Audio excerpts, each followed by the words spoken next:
আসসালামু আলাইকুম এভরিওয়ান, সবাই কেমন আছেন? আজকে আপনাদেরকে তৈরি করে দেখাবো খুবই মজাদার আলুর একটা স্ন্যাক্স, যা বিকেলে চায়ের আড্ডা বাচ্চাদের টিফিনে দারুণ জমে যাবে।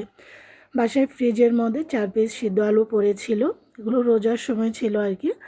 তাই নামিয়ে দেখলাম যে আলুগুলো ভালো আছে। যেহেতু বিকেলবেলা বাচ্চাদের একটু স্ন্যাক্স আইটেম বানিয়ে দিতে হয়, ভাবলাম যে বাচ্চাদেরকে আজকে এই আলুগুলো দিয়ে মজা করে একটা আলুর টিকিয়া তৈরি করে দিই। আশা করি সবারই ভালো লাগবে। খুব ঝটপট অল্প সময় লোভনীয় এই আলুর টিকিয়াটা তৈরি করে চলে যাচ্ছি রেসিপির মূল পর্বে। এখানে আলুগুলো আমি অফ ক্যামেরায় করে নিয়েছিলাম, এগুলো সিদ্ধ করাই ছিল, তো আবার একটু সিদ্ধ করে নিয়েছি।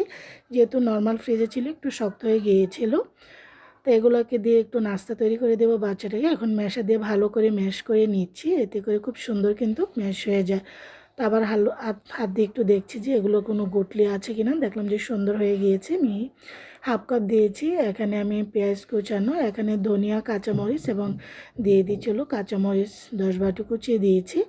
আর 1 চামচ ব্রেড ক্রাম দিয়েছি, আর দিয়েছি স্বাদ অনুযায়ী লবণ, 1 চামচ চিলি ফ্লেক্স, একটা ভাজা মশলার গুঁড়া, আর একটা এখানে ম্যাগি মশলা এখানে দিলে এতে করে টেস্টটা কিন্তু দারুণ আসে। ম্যাগি মশলাটা দিলে এটার টেস্টটা আরও দ্বিগুণ বেড়ে যায়। আমি ভাজা মশলাও দিয়েছি, একটা ডিম দিয়েছি। ডিমটা দিলে এটা কিন্তু খুবই সফট হয়, একটু ড্রাই হয়ে গিয়েছিল। যেহেতু এখানে আমি ব্রেড ক্রামস ইউজ করেছি, ব্রেড ক্রামসটা দিলে উপরটা ক্রিস্পি থাকবে, ভিতরটা সফট থাকবে। ডিমটা দেওয়াতে এটা খুব সুন্দর হয়ে গিয়েছে।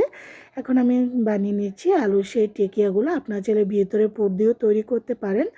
লোভনীয় এই আলুর টিকিয়াগুলো এত মজা হয়েছিল, বাচ্চাদের টিফিন আইটেম এবং বিকেলের চায়ের আড্ডায় দারুণ কিন্তু একটা স্ন্যাক্স হিসেবে তৈরি। এইভাবে করে সবগুলো টিকিয়া আমি বানিয়ে নিয়েছি।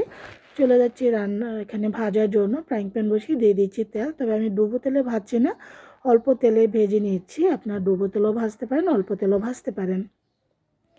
এক এক করে আমি সবগুলো টিকিয়ে দিয়ে দিচ্ছি।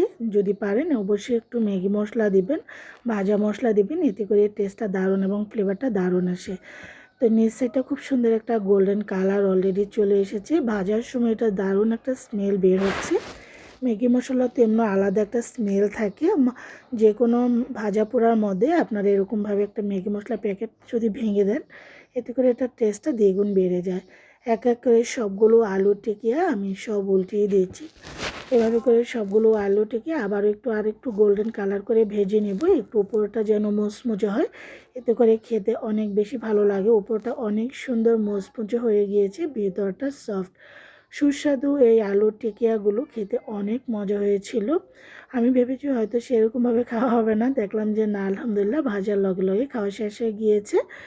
এই যে খুব সুন্দর একটা কালার চলে এসেছে। এখন আমি এগুলোকে একটু কাট করে তারপর তেলটা ছাড়িয়ে একটা সার্ভিং প্লেটে সবগুলো আলু টিকিয়া উঠিয়ে নেব। খুব অল্প সময় ঝটপট এই আলু টিকিয়াগুলো তৈরি করে নিতে পারেন।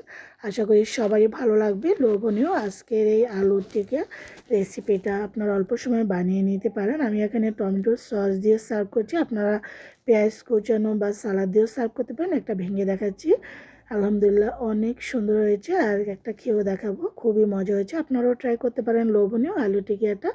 আশা করি সবারই ভালো লাগবে। সবাই ভালো থাকেন, আল্লাহ হাফিজ।